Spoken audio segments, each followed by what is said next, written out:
Céline, bonjour. Hello Un, Stéphane. un bonjour chaleureux du Québec. Un bonjour chaleureux et très chaud de la France aussi. Aujourd'hui, on va commencer avec les questions parce qu'il y a eu quelques questions au fil des dernières semaines. J'ai donc noté les questions. On va les aborder l'une après l'autre et ça va Mhm. nous permettre aussi d'expliquer ou peut-être de faire une récapitulation de ce qui a été abordé depuis le début de ces capsules, de cette série. Steve Je me réjouis de demande. découvrir Ouais, exact. les Steve questions. demande, bon, vous parlez de trauma. Qu'est-ce qu'un trauma? Comment on pourrait définir un trauma? Il est vrai que je ne sais pas si c'est la même chose en France, mais ici au Québec, le mot trauma fait peur. Tu sais, c'est comme trauma, on a l'impression que c'est quelque chose de vraiment, vraiment important, majeur. Alors, comment tu définirais, toi, ce qu'est un trauma?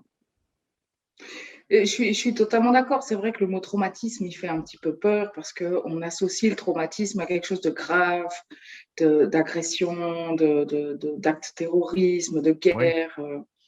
Mais le traumatisme, si on veut le vulgariser, entre guillemets, ou le simplifier, ça pourrait être tout ce qu'on n'accepte pas, tout ce qui a été tellement soudain qu'on a, enfin, il y a ces deux composantes, en tout cas, c'est que c'est soudain, c'est quelque chose d'abrupt comme ça, qui nous prend par surprise et quelque chose qu'on n'arrive pas à accepter dans le temps, en fait. S'il y a ces deux composantes, c'est ce qu'on appelle un traumatisme. Donc finalement, on se rend compte que là, ça peut être des gros événements, mais ça peut être des choses beaucoup plus simples qui nous ont surpris et puis euh,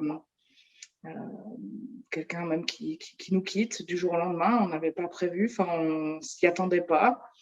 Et voilà, exact. on peut ne pas pouvoir accepter cette rupture. Alors ça paraît pas être quelque chose de si dramatique, mais c'est un trauma. Je raconte souvent, bon, dans ma pratique, la prise de parole, des exemples, et j'en ai à la tonne, des exemples qui peuvent parfois être, sembler quelque chose de relativement léger, mais qui, pour le client, Mhm. a eu un impact majeur. Je prends un exemple, un client qui, lors d'une réunion, s'est permis de donner un commentaire et le Mhm. président l'a regardé et il me disait, le regard de mon président, c'était comme s'il me fusillait sur place. Et maintenant, à chaque fois que je participe à une réunion, Et je je pense à ça. tremble même parfois avant la réunion. Et c'est un dirigeant, là, c'est pas quelqu'un qui a 18 ans, parce que là aussi, il faut expliquer Mhm. que Mhm. il n'y a pas Mhm. d'âge pour vivre un Non. trauma. Il y a des gens qui se disent, moi j'ai des clients, ma plus vieille cliente avait 78 ans, même j'en ai eu une qui avait plus de Mhm. 80 ans, mais ça Mhm. ne Ça m'est veut pas arrivé dire aussi, que oui. plus on avance en âge, plus on est libéré de tout ce qui nous a Non. emprisonné une grande partie de notre vie. Mais souvent, c'est même l'inverse, en fait, hein, Exact. parce que les traumas s'accumulent. C'est ça. Et au niveau de la biologie, ce qu'on pense dans le modèle Peak State, et puis ce que la biologie commence quand même à confirmer, c'est qu'à chaque fois qu'il y a un traumatisme, on a des marques épigénétiques qui s'ajoutent en fait sur ces gènes et qui vont encore plus bloquer, parce que souvent c'est quand même ça bloque l'expression du gène, ça inhibe l'expression du gène quand il y a des traumatismes, et c'est un effet qui va se cumuler comme ça. D'ailleurs, je serais intéressée de savoir, est-ce que tu as fait une séance avec ce monsieur Ah, tout à fait.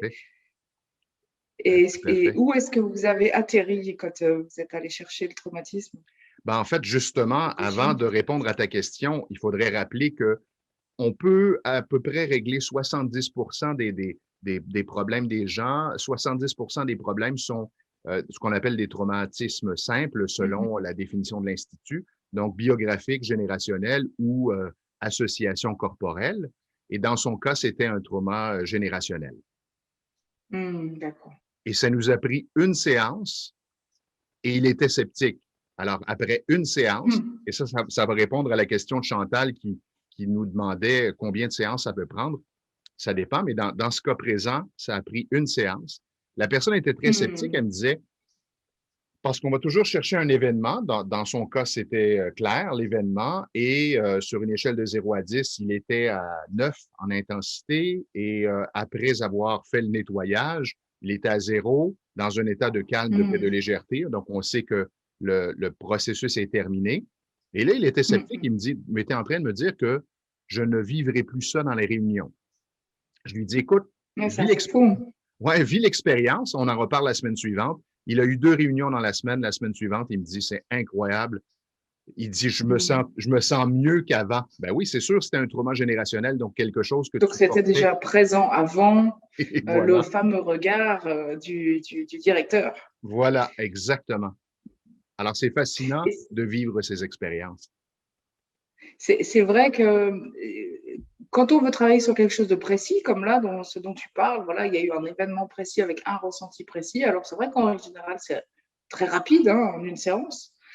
Si une personne vient et nous dit j'aimerais régler la problématique de la confiance en soi, bon, là, ça va peut-être prendre un peu plus de temps parce que la confiance en soi, c'est vaste. C'est, dans certaines situations, on peut se sentir pas à la hauteur, pas complètement à l'aise, etc. Mais il peut y avoir différentes situations et puis différents types de traumas aussi qui vont faire que d'ordre général, on n'est pas une personne qui a extrêmement confiance en soi. Donc, c'est vrai que ça peut être très rapide si l'objectif est très clair sur ce qu'on veut travailler, mais si c'est quelque chose d'un peu plus vaste, alors oui, ça peut prendre quelques séances, mais en règle générale, moi, je dis toujours, même sur des cas compliqués et même sur des personnes avec qui on veut travailler sur plusieurs objectifs, maximum une dizaine de séances.